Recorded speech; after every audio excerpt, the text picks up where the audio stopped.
When I think annual, I think taxes, a January fast, and Call of Duty. Every year since 2003, Call of Duty has released a mainline game, with 2 games in 2005. That's 1 COD a year. If you include the non-mainline games, then you'd have about 6 more or so. Sometime in 2021, Call of Duty Vanguard released a beta for the multiplayer. A multiplayer that I had mixed feelings about, but would consider better than what Black Ops Cold War had to offer. So, I thought that maybe the full release would be more fleshed out, making it a better multiplayer than Black Ops Cold War. After all, it took after many of the same mechanics from Modern Warfare. What could go wrong?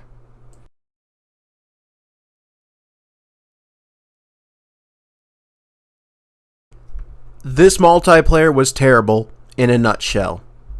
The maps don't look bad, but they play bad in many ways. Not all of them are like that, but somehow the way many maps are made feels just, bad. I literally can't put my finger on it, but it feels bad, so I won't stay on this topic much longer. When it comes to matchmaking, it is terrible. Say what you will about skill-based matchmaking, but the tactical, blitz, and assault don't work well at all. You can play different maps that just don't work with the size of lobbies.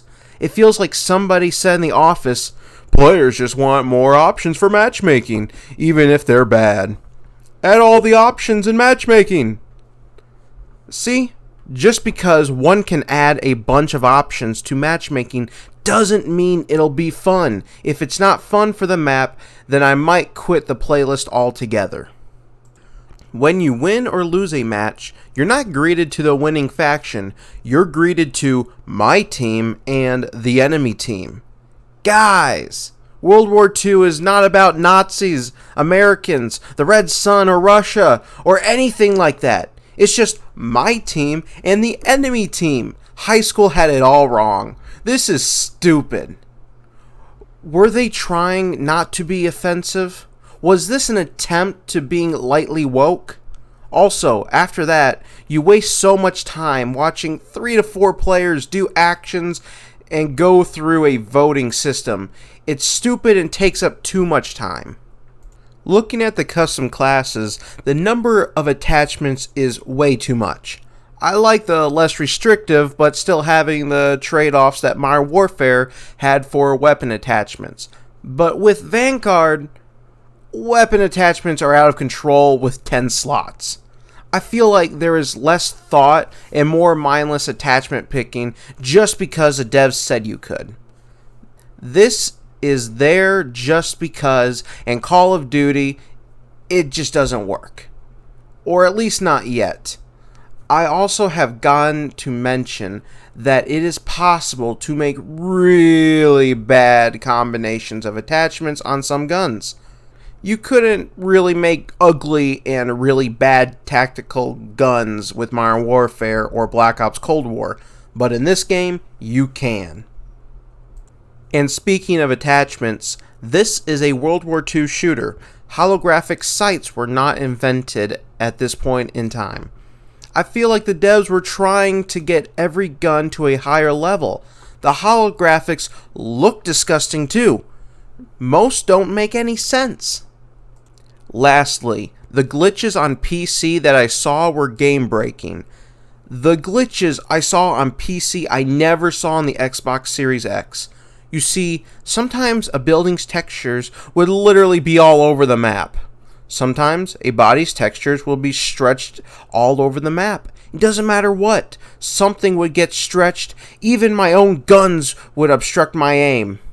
One time, an enemy gun got stretched and it gave away the enemy's position, which they were hiding behind cover. The glitches in this game are bad.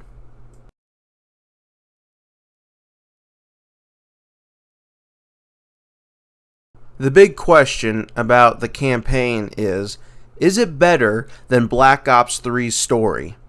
Well, it's pretty hard to stoop so low as that game's story, and it worked over time to get close.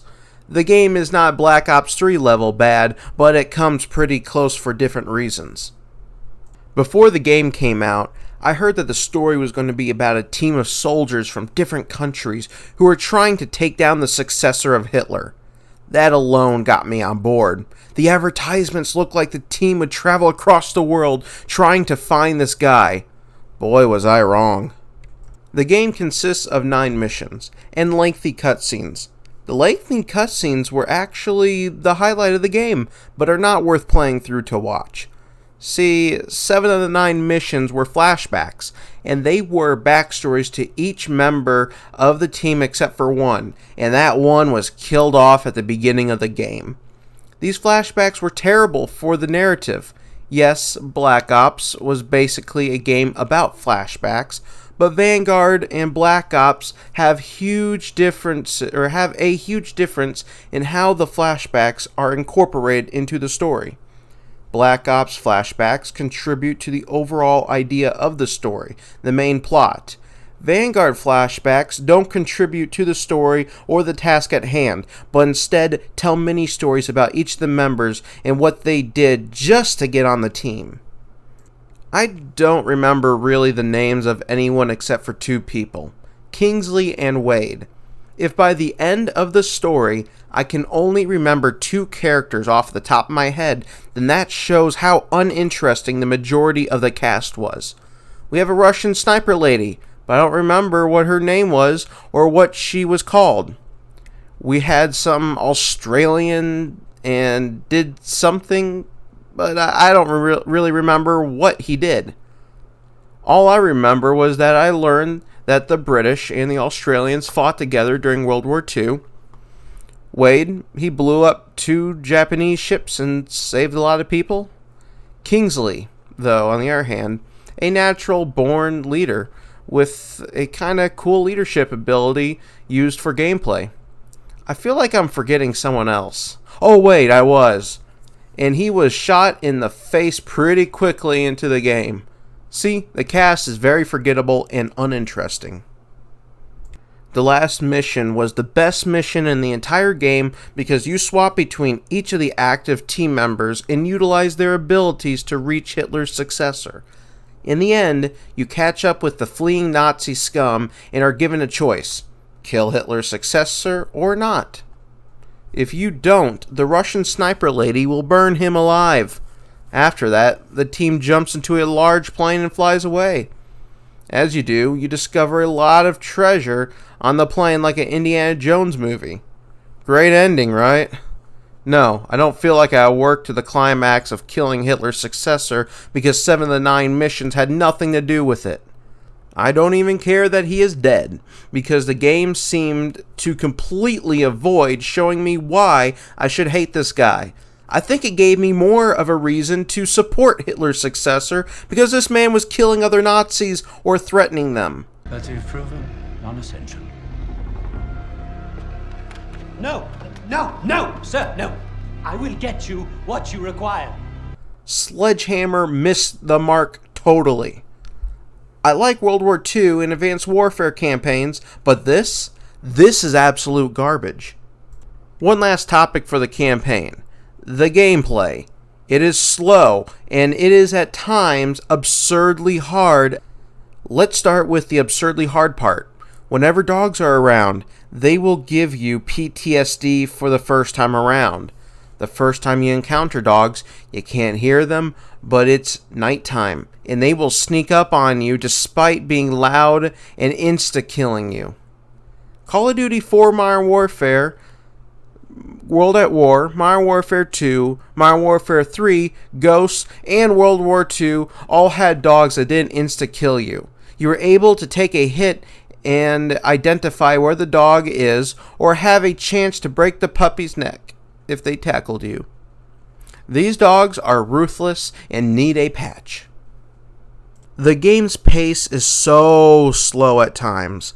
When stealth is introduced, you gotta go slow or you might get obliterated into Armageddon.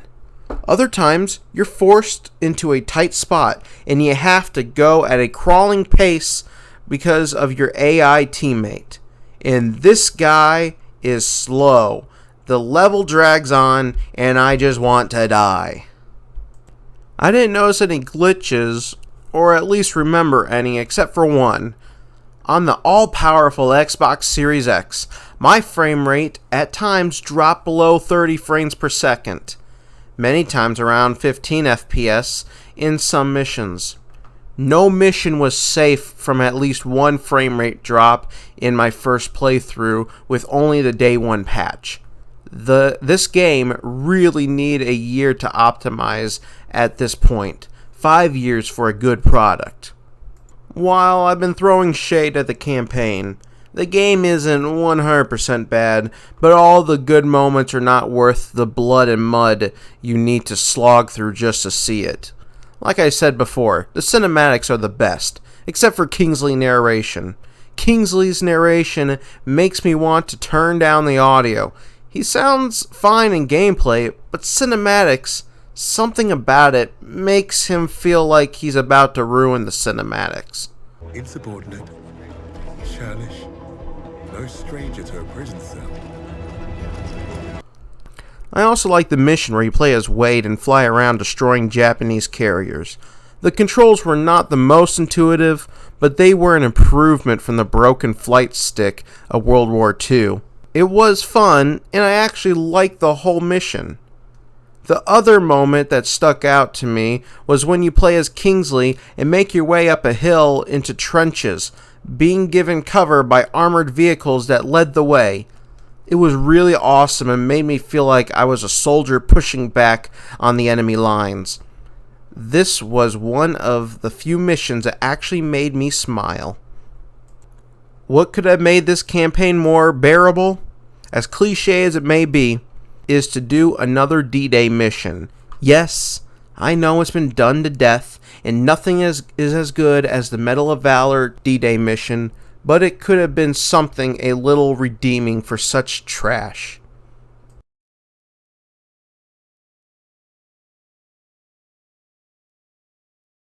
There is not much to say. That is the experience of zombies. Not much. Remember the big open world zombie maps introduced in the Black Ops Cold War zombies? Imagine that. Smaller, and sometimes even smaller, with mobile game-like objectives and overpriced junk with almost no story. That is zombies. Not fun, not exciting, and makes me want to yawn. I can't really record much about zombies. It was just that bad and lacking in content. I always said that Black Ops 4 had the worst or second worst zombies, but this beats all.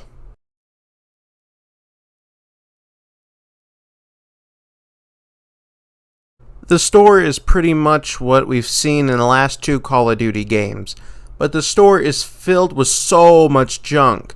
I know that Call of Duty hasn't been 100% serious since something like Advanced Warfare, but some of the bundles just make no sense. I mean, I've never seen Attack on Titan, but this just looks like a naked man with a bad skin problem. How does this fit into World War II? Godzilla and King Kong. There were a few armor sets released, but they just don't fit into World War II.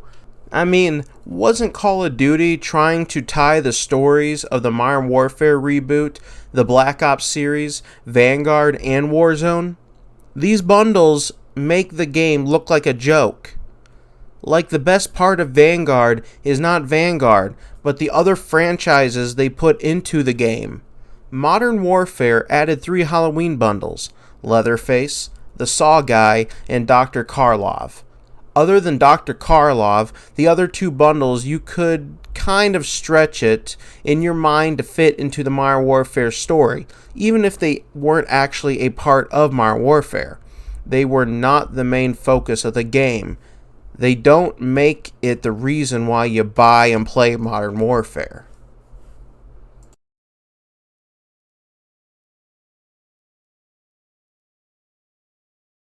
So, overall, with the very boring and lackluster zombies, the really badly made multiplayer, and the terrible story, is this game worth buying, even if it was even if someone paid you to play it?